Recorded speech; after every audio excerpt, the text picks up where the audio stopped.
Hello বন্ধুরা, সবাই কেমন আছো? আশা করছি সবাই খুব ভালো আছো। আজ তোমাদের জন্য নিয়ে চলে এসেছি লাউ চিংড়ির রেসিপি। চলো একেবারে রেসিপিটা দেখে নেওয়া যাক। রেসিপিটা করার জন্য আমি এখানে একটা কচি লাউ নিয়েছিলাম। সেই লাউটা ভালো করে সরু সরু করে কেটে নিয়েছি। আর দেখতে পাচ্ছ লাউটা কতটা ফ্রেশ। তো এই লাউটা দিয়ে আমি আজ তোমাদের চিংড়ি মাছ রান্না করে দেখাবো। তো চলো লাউটা ভালো করে ধুয়ে একটা সাইডে রেখে দিয়েছি। আর এখানে নিয়ে নিয়েছিলাম অল্প করে চিংড়ি মাছ। সেই চিংড়ি মাছটা একটু লবণ একটু হলুদ দিয়ে আমি মাখিয়ে নিলাম। মাখিয়ে নিয়ে কড়াই আমি ওদিকে বসিয়ে দিয়েছিলাম। কড়াইয়ের মধ্যে দিয়ে দিলাম সর্ষের তেল, দিয়ে এই চিংড়ি মাছটা যেটা আমি মাখিয়ে রেখেছিলাম সেটা কড়াইয়ের মধ্যে তুলে দিলাম ভেজে নেওয়ার জন্য। তো চিংড়ি মাছটা আমরা ভেজে তুলে নেব, তারপরে রান্নাটা শুরু করব। আজকে তোমাদের একদম সিম্পল ভাবে আমি লাউ চিংড়ি রেসিপিটা দেখাবো।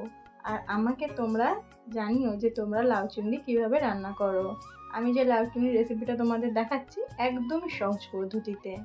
তো যেই কড়াইতে আমি চিংড়ি মাছ ভেজে তুলে নিয়েছিলাম সেই কড়াইয়ের মধ্যে দিয়ে দিলাম পাঁচফোড়ন আর তেজপাতা, দিয়ে একটু নাড়াচাড়া করে লাউটা দিয়ে আমরা কিছুক্ষণ রান্না করে নেব। তারপরে বাকি যে কটা মশলা বাকি আছে সে কটা মশলা আমি অ্যাড করে দেবো। বেশি কিছু মশলা এখানে অ্যাড করবো না, তোমরা দেখলেই বুঝতে পারবে।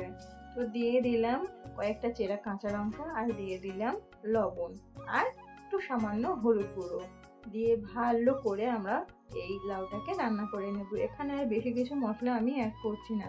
তোমরা দেখেই বুঝতে পারছো কতটা সহজ পদ্ধতিতে আর কতটা সিম্পল ভাবে তোমাদের এই রান্নাটা আমি করে দেখাচ্ছি।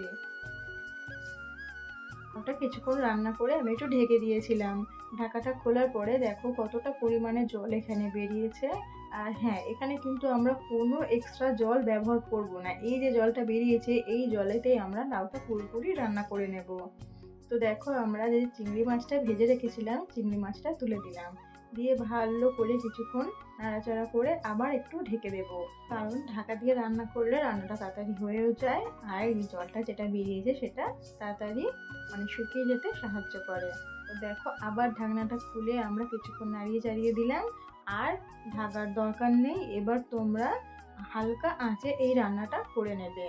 আর গ্যাসের ফ্লেম কিন্তু হাই একদম রাখবে না, মিডিয়ামে রাখবে, রেখে রান্নাটা করে নেবে, দেখবে রান্নাটা খুব সুন্দর হবে। তো রান্নাটা যখন আমার শেষের পথে তখন ওপর থেকে ছড়িয়ে দিলাম ধনেপাতা কুচি ছড়িয়ে দিয়ে রান্নাটা আমি শেষ করলাম। তো দেখো আমাদের লাউ চিংড়ি পুরোপুরি রেডি হয়ে গিয়েছে। এত সিম্পলভাবে লাউ চিংড়ি রেসিপিটা তোমাদের কেমন লাগলো অবশ্যই আমাকে কমেন্টে জানিও। ভিডিওটা ভালো লাগলে লাইক কমেন্ট শেয়ার করে দিও। আর হ্যাঁ, আমার চ্যানেলে নতুন বন্ধু হয়ে থাকলে চ্যানেলটি সাবস্ক্রাইব করে আমার পাশে থেকে। টাটা বন্ধুরা।